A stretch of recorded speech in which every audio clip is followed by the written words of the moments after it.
He said in Arabic, "Your kind shouldn't touch my crystal." The waitress looked up and answered him in perfect Arabic. The laughter at the table died down. The evening of the rich had become a lesson in respect. Write in the comments where you are watching this story from, because respect is audible in any language. The golden light of the crystal chandeliers flooded the spacious dining room of the 6-star Starlight Palace Hotel in the heart of Abu Dhabi, turning it into a stage where luxury was almost tangible. The marble walls, decorated with delicate gold patterns, reflected a soft glow, and heavy velvet stalls flowing down to the polished floor added to the grandeur of the room. It was about 900 o'clock in the evening, and the room was buzzing with the voices of influential guests, oil tycoons, diplomats, socialites, gathered for the annual charity gala organized by the Sunset Foundation. The air was thick with the scent of expensive perfume, mingled with notes of truffle oil and freshly cut orchids that adorned the tables. In the center of this splendor moved Anna Davis, a fair-skinned 25-year-old waitress whose black uniform melted into the shadows of the room. Her chestnut hair was pulled back into a neat but slightly disheveled ponytail. A few strands had escaped, framing her face. A thin scar above her left eyebrow, barely noticeable, glinted under the color of the chandeliers, adding to her appearance a mysterious quality. Her beauty was subtle, like sea pebbles polished by the waves, not flashy, but attracting the gaze of those who knew how to see. Anna moved with grace, but her steps were slightly stiff from fatigue. Her shoulders ached from carrying heavy trays, and her legs hummed from 10 hours of work. She was not born for this life. She grew up in one of the wealthiest families in Connecticut, in a large house with white columns and manicured gardens, where she spent her childhood under the stern eye of her adoptive father, linguistics professor William Harris. A fair-skinned man with receding temples and kind brown eyes, he taught her not only 5 languages, Arabic, French, Spanish, Chinese and German, but also that words are weapons that can hurt as well as protect. He instilled in her discipline, self-control and the power to find strength in silence. They spent every summer in his study, littered with books, where he, sitting at an old wooden table lit by a dim lamp, taught her conjugations and idioms, told her about the culture and history of the countries whose languages she mastered. "Words are bridges, Anna," he said. His voice was husky but warm. "They connect people, even when everything else separates them."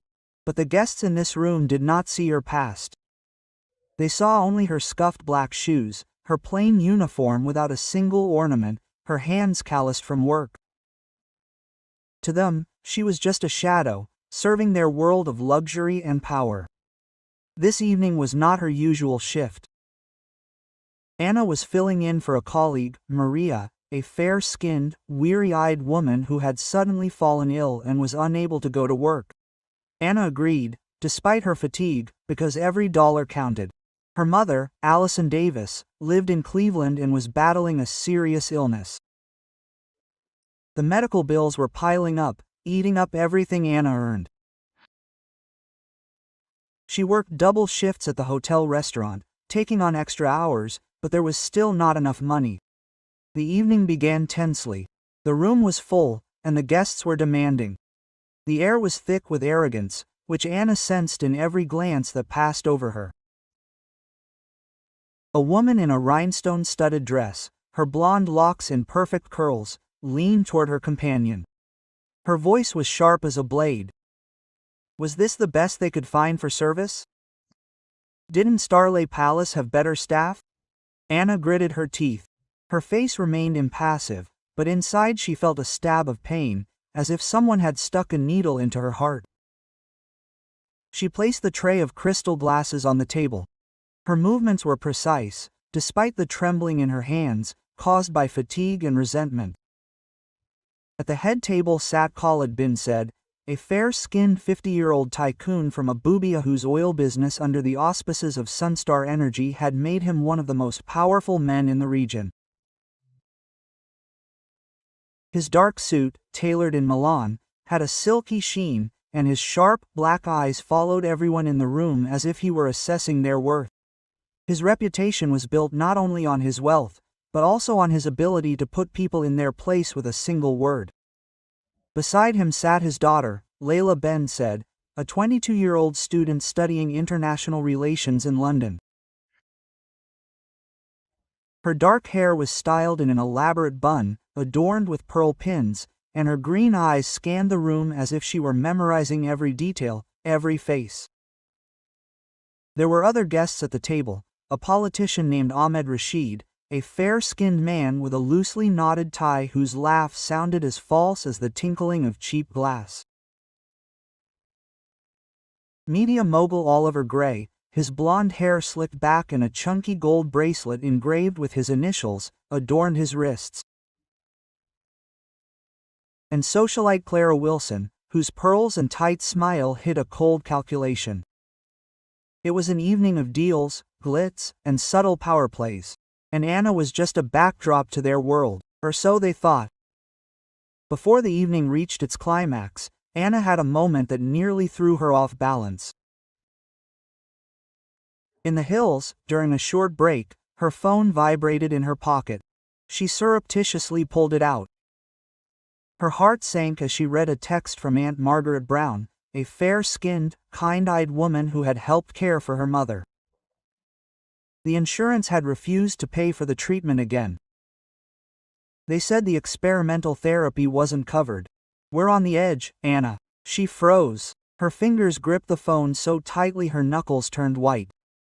She had been fighting for her mother for months, calling insurance companies, sending requests, begging for help. Each rejection was a blow, but this one was especially hard. She took a deep breath, wiped her hands on the windowpane, trying to stop the shaking, and walked back into the room. Her face was calm, but inside, a storm was raging. It was then that Khalid Ben Said's voice cut through the noise of the room. His Arabic was harsh and mocking. "Such a pathetic girl dares to touch my crystal goblet," he said. His words caused the table to burst into laughter, like a flock. Jinan answered the leader's call. The laughter hit Anna like a slap in the face, adding to the pain of her aunt's message. She set the tray down on the side table. The crystal clinked softly, almost drowned out by the hum of conversation and the clink of cutlery. She slowly looked up. Her hazel eyes, usually soft, now burned with quiet determination. The room fell silent as she answered in flawless Arabic. Her voice was calm but firm, like steel hidden under velvet. "A crystal goblet does not belittle the one who holds it. It only reflects the dignity of the one who drinks from it." Silence fell over the room like a heavy blanket. Khalid Ben said, accustomed to his words going unanswered, looked at her. His hazel eyes widened in surprise. Layla, his daughter, her mouth slightly open. Her green eyes flashed with interest. The rest of the guests at the table exchanged glances. Their laughter died down, as if someone had turned off the sound. Anna stood under the golden light of the chandeliers. Her black uniform contrasted with the opulence of the room, but her posture was straight, her gaze unyielding. She didn't just answer, she challenged, and her words, spoken with such confidence, echoed in the silence. Hailit leaned back in his chair. A slow smile spread across his face, but there was no warmth in it, only curiosity mixed with something like respect. "Where did you learn to talk like that?" he asked.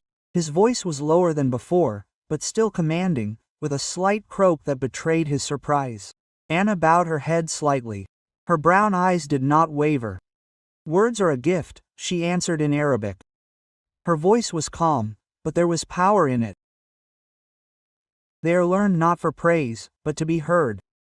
Layla, sitting next to him, leaned forward.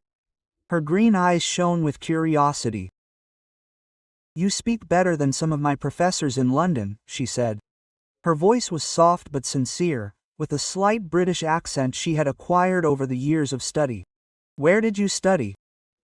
Anna smiled, but her smile was reserved, almost enigmatic, as if she were hiding a story she was not ready to tell. "A good teacher," she replied. Her voice was warm, but she did not elaborate. Her words were like a door, slightly open but not wide. The guests at the table began to whisper. Their gazes slid over Anna with new interest. Clara Wilson, her pearls sparkling in the light of the chandeliers, narrowed her eyes. Her lips pressed into a thin line, betraying irritation. Oliver Gray, the media mogul, leaned toward his neighbor, the politician Ahmed Rashid. His voice was barely audible. "Who is this girl? She is not just a waitress, this is not her place." Khalid raised his hand, demanding silence. His gesture was sharp but firm. His dark eyes studied Anna carefully, as if he were trying to solve the riddle before him. "Do you realize what you just did?" he asked. His voice was calm, but there was a hidden threat in it, like a storm lurking just beyond the horizon. "You made me look stupid in front of everyone." Anna didn't look away. Her brown eyes were clear and hard, like stones polished by the river. "I just answered," she said. Her voice was even, without a trace of fear.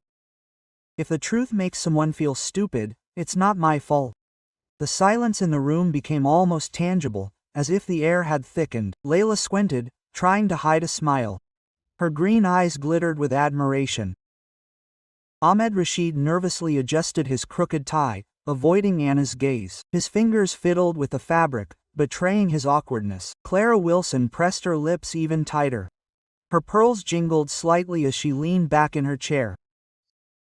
Khalid suddenly laughed, a deep, booming laugh that echoed through the room, breaking the tension. He clapped his hands. His eyes glittered like those of a man who has found a rare diamond. "You are brave," he said, switching to English. His voice was warm, but with a hint of challenge. "Braver than half the people in this room. What is your name?" "Anna," she replied. Her voice was calm, but there was a sense of pride in it, as if she were allowing herself to feel it for the first time. "Anna Davis." Khalid nodded. His smile widened, revealing even white teeth. "Anna Davis," he repeated, as if tasting her name, rolling it on his tongue like fine wine. I will remember. The rest of the evening passed in a strange atmosphere. The guests no longer looked at Anna with disdain. Now there was curiosity in their glances, mixed with wariness. Some, like Oliver Gray, continued to whisper among themselves, casting glances at her full of suspicion. Others, like Layla, seemed genuinely intrigued. She tried several times to speak to Anna as she carried the dishes, but Anna politely declined. Her answers were short but warm. Her attention remained on her work. She moved between the tables, carrying china plates with exquisite dishes and crystal glasses with wine. Her movements were precise, but her mind was far away. She thought about her mother, about the hospital bill, about how one evening could change everything or nothing. Her heart beat unevenly, but her face remained a mask of calm, hiding the storm within. As the evening ended and the guests began to leave, Layla approached Anna. Her green eyes shone with warmth, and her movements were light, almost dancing. She held a small business card in her hands, with her name and phone number printed in gold letters on cream-colored card. "You should come to my master class at the university," she said. Her voice was sincere, with a slight accent that betrayed her years spent abroad. "I study international relations, but I think you could teach us a lot. Not just language, but courage." Anna looked at the card. Her brown eyes softened, but there was still a wariness in them. She took the card. Her fingers trembled slightly, but she quickly hid it, clenching her hand into a fist. "Thank you, Layla," she said quietly. Her voice was warm but reserved. "I'll think about it." Layla smiled, her face lit up, and she was gone. Her steps were light, her dress a soft rustle. Anna was alone in the room, wiping down tables. Her movements were mechanical, but her thoughts were chaotic. She remembered her adoptive father, William Harris, who had taught her Arabic in a small apartment in Boston, lit only by an old desk lamp with a tattered shade. His voice, husky but kind, sounded in her ears. "Words are power, Anna. Use them wisely." She had been 15 then, greedily absorbing his every word, every lesson, every language. She sat at a table covered with dictionaries and notebooks. Her fingers were stained with ink, and her eyes were curious. Now she carried that power in her scuffed shoes, in her simple uniform, in her unyielding spirit. When Anna left the hotel, the Abu Dhabi night greeted her with a warm breeze and the glow of skyscrapers, their lights reflected in the glass facades. She walked down the street. Her steps were steady, but her heart was heavy. She had Layla's business card in her pocket, and her mind was spinning with thoughts of her mother, of the bills, of how one moment in the hall had changed the way others saw her. But she knew that her own perception of herself had never changed.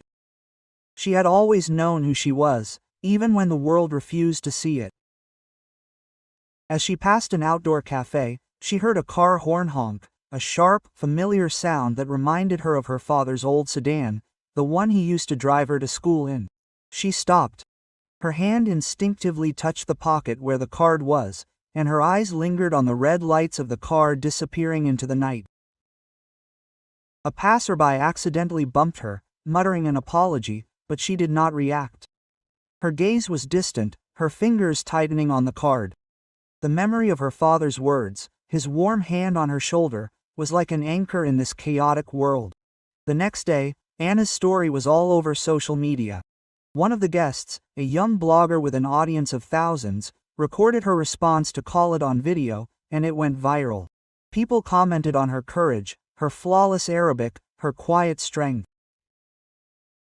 At the restaurant where she worked, her colleagues began to look at her differently.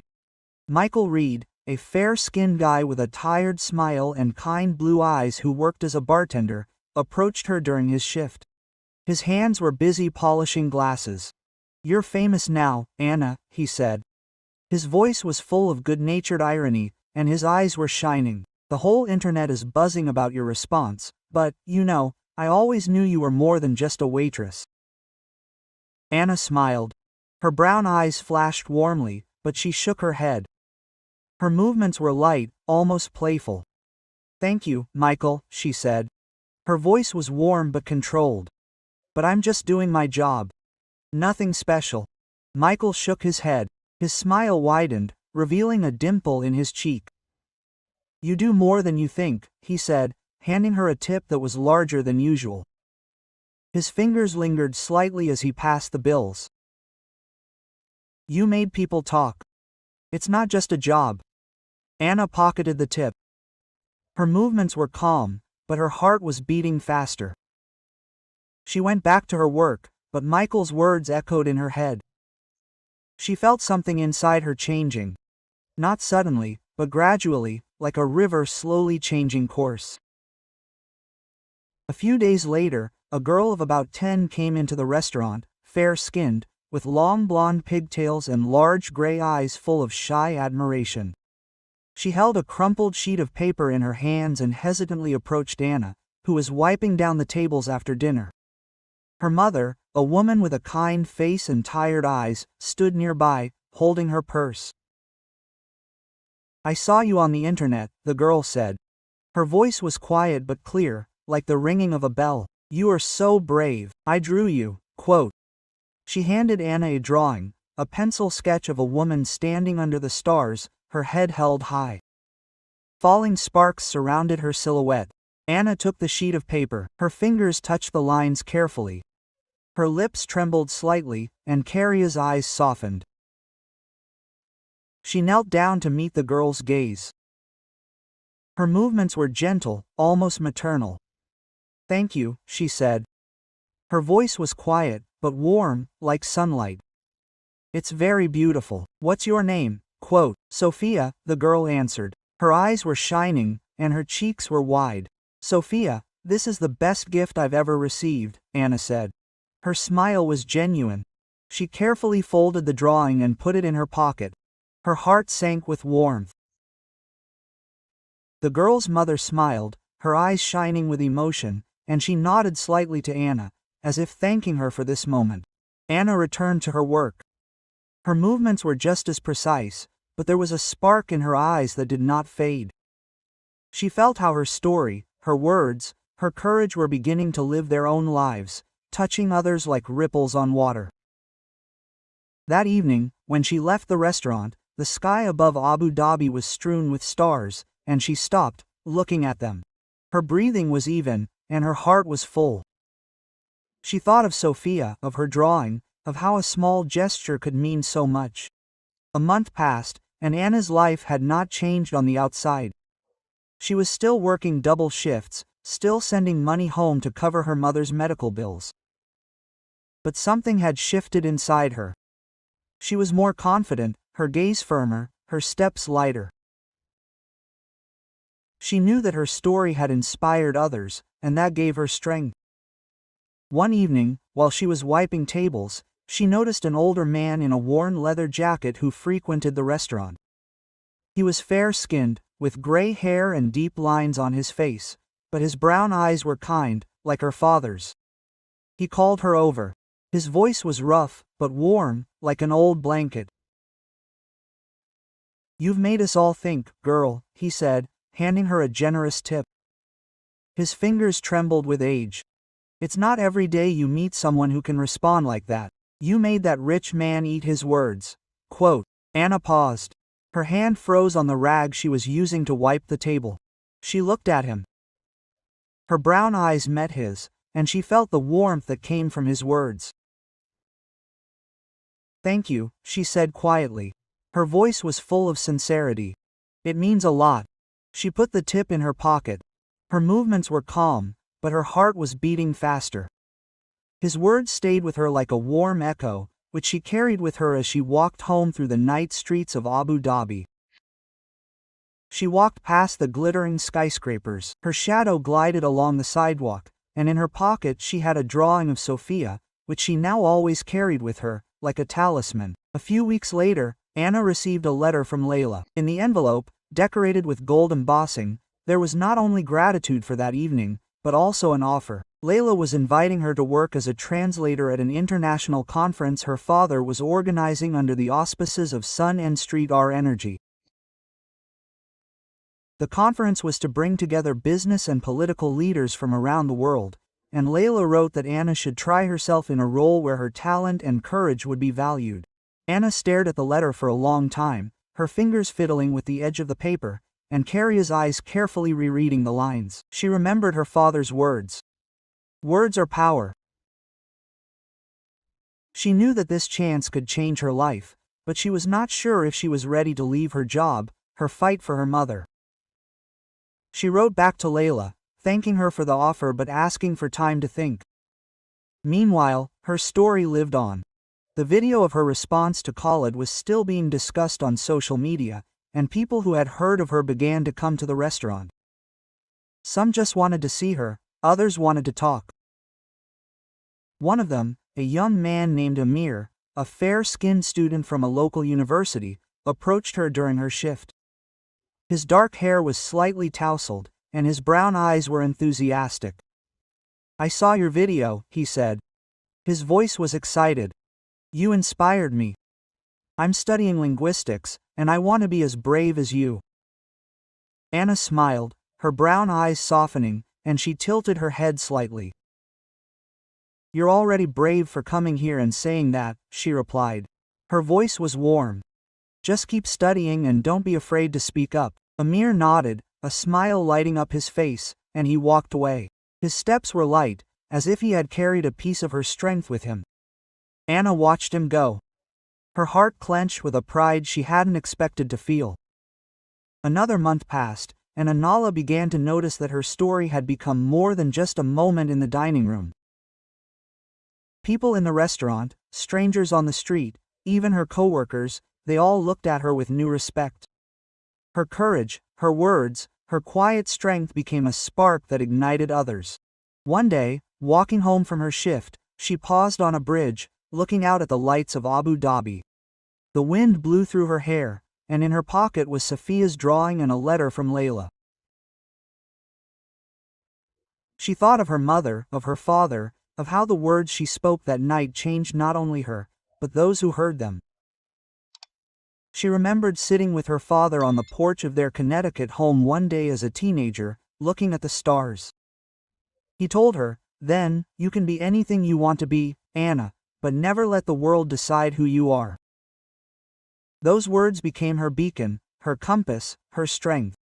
Anna knew her path would not be easy. She kept working, she kept fighting, but now she did it with a new confidence. She was not just a waitress, not just a daughter, not just her father's student. She was a woman who knew her worth, even when the world tried to ignore her. And that world was finally starting to see her for who she was. 3 months later, Anna accepted Layla's offer. She began working as a conference interpreter. Her voice echoed in halls where leaders from all over the world gathered. Her flawless Arabic, her confidence, her ability to find the right words made her indispensable. She continued to send money home, but now she had the opportunity to hire a lawyer to help her fight the insurance company's denial. Her mother's treatment resumed, and although the fight was far from over, Anna felt that for the first time in a long time she has hope. She kept Sophia's drawing, which now hung framed in her small apartment in Abu Dhabi. Every morning, getting ready for work, she looked at it, and her heart filled with warmth. She knew that her story was not only her victory, but also the victory of all those who felt invisible, who struggled in the shadows, who found the strength to stand up and be heard. One evening after another conference, Anna stood on the balcony of the Sunstar Energy office, looking out over the nighttime Abu Dhabi. Layla joined her, her green eyes shining in the light of the streetlights. "Do you know that you changed this city?" Layla said. Her voice was soft but serious. "People talk about you. You gave them hope." Anna shook her head, her brown eyes looking at the horizon, where skyscrapers merged with the night sky. "I just told the truth," she answered. Her voice was quiet but firm. "Sometimes, that's enough." Layla smiled, her hand lightly touching Anna's shoulder. "Sometimes, that's all it takes," she said.